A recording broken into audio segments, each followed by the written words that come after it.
Alright, y'all, so today we're gonna be talking about when anime characters get serious. And I know what you're thinking. Well, Saints, most characters go serious mode at some point. It's not that serious. Hell nah. I'm talking about the anime characters who are always wholesome, always laughing, always smiling, but something happens to them and they snap. So because of that, I'm gonna be going over 5 anime characters who have lost their minds.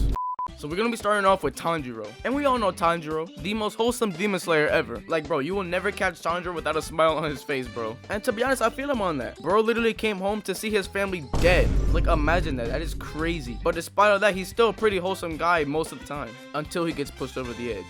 By the way, if y'all made it this far into the video, don't forget to like the video, please. And maybe subscribe while you're at it, bro. Anyway, back to the video.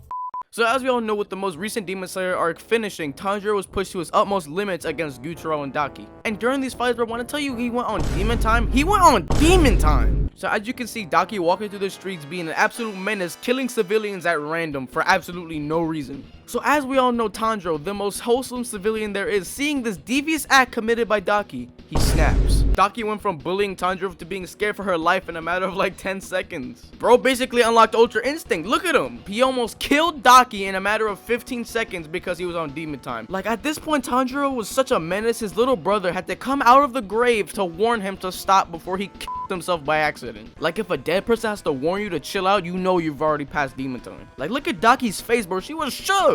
Later on in the final battle against Gyutaro, Tanjiro has to unlock his maximum power and unlock his Demon Slayer mark. But just before that, Tanjiro uses 200 IQ to lure Gyutaro over to stab him with the kunai laced with wisteria, essentially paralyzing Gyutaro, allowing Tanjiro to almost get the final blow. But obviously at this point, Tanjiro was extremely fatigued and had 2 broken fingers and lost it. But that doesn't matter! Your trusty man Tengen pulls up and saves Tanjiro's life, and they start jumping Gyutaro. Hands down, this is one of the best fight scenes in New Gen history. Prove me wrong. So as they're on the final stretch to finish off Gyutaro once and for all, Tanjiro has to unlock his Demon Slayer mark and finish him off. Like, bro, look at his face. He's going full rage mode. But you gotta give props to Tanjiro. He was the first to unlock his Demon Slayer mark in the show. Damn, bro. GG Gyutaro and Daki.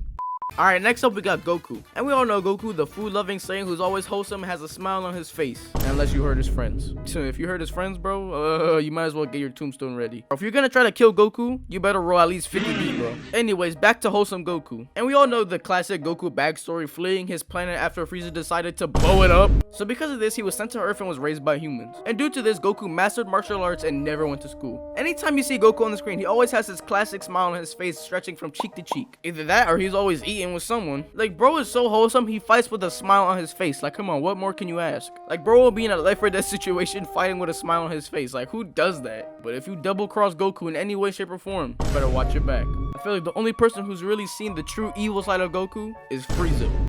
Frieza, the most diabolical villain in anime history. Like, Frieza has to be a true menace to be known as the Tyrant of the Galaxy, bro. Like, that title is crazy. But as we all know, Goku and his friends go to the planet Namek to find the Dragon Balls. But they meet Frieza there doing the same thing. And one by one, Frieza takes out his friends. But Goku's last straw is when Frieza implodes Krillin. At this point, Goku's had enough. Bro is literally convulsing. Frieza doesn't even know what the hell's going on right now. And then out of nowhere, for the first time, Goku becomes a Super Saiyan and absolutely bodies Frieza. Alright, now we got Lloyd Aka Twilight. And I know what you're thinking, bro, how the hell is this wholesome ass anime on the list? Just hold on, you'll see. So as you all know from the YouTube clips or whatever you've seen them from, Lloyd is a pretty wholesome father. He takes care of his adopted daughter, he takes care of his wife. You know, overall, him and his family are pretty wholesome. Like, my guy literally rented out a castle, fireworks, and staff to play Rescue the Princess with his daughter. Like, my guy Lloyd deserves the Father of the Year award. Like, come on, bro, that's a W dad right there, to be honest. But he has a dark side. If you didn't know already, this dude Lloyd is a top tier spy who will kill anyone he's told to kill. So one day he went out to go shopping and left his daughter home alone. And obviously, since she's 6 years old and a telepath, so she digs through his belongings and finds a communication device. Oh god, this can't go right. So by accident, she communicates with an enemy organization leading them to her house to kidnap her. And you already know, by the time this dude got home, all hell breaks loose. There's enemies waiting inside his apartment to get this dude. But you already know, this dude has a Mangekyo shotgun or something and weaves the first hit, makes an eye, kicks a cannon in his face, and just all around starts beating ass. You know, until he gets caught off guard. But since this dude's like the #1 spy in his country, he sneaks into the warehouse where they're holding his daughter and starts beating everyone's ass inside of a dust ball. Like, bro literally was in there for only 5 minutes and set up traps all around the building. Like, look at this guy, he's a demon. But on top of that, his wife is also a bigger menace than him. Like, this girl literally gets satisfied from killing people. Look at her face, bro, what the hell? But that's besides the point, bro. This dude is an amazing father and an even better spy. Alright, now we got Obito, aka the Masked Man. And if y'all watch Naruto, you know exactly who I'm talking about. I'm talking about the most charismatic Akatsuki member. Like, anytime this dude was on screen, there was a wholesome moment happening or something funny was going on. And the countless memes this dude has for being funny is insane. Just take a look at this one that you've probably seen before. What? I don't believe it! Kidding. It's just as I expected. Like, Obito's character was so goofy, they gave this man a goofy voice for no reason. But he wasn't only like this when he was in the Akatsuki. This dude was the same way when he was a child. This dude was practically Naruto when he was a kid. He wanted to be the Hokage, but the only difference between them is that, he got pancaked. But Obito is not always wholesome, just like anyone else. He has his breaking point. Like, this dude can go from talking like a straight up goofball to being a demon the next scene.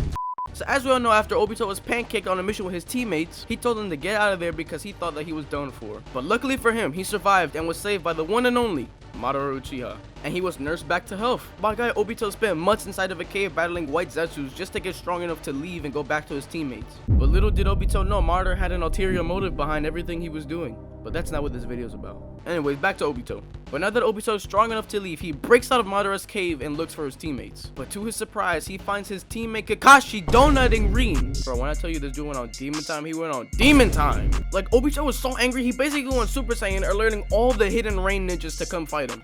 Bro, I'm telling you, my guy Obito was so enraged, this dude unlocked the Mangekyo Sharingan. Like, bro was so angry, he was trying to do a 1v35. Like, this dude is crazy. And you already know, these ninjas was underestimating him. They thinking, oh, it's just one little kid, we could take him on easy. Hell no! My guy Obito enters his rage form and starts beating the shit out of every single one of these hidden rain ninjas. My guy was so mad, he was creating craters in the ground.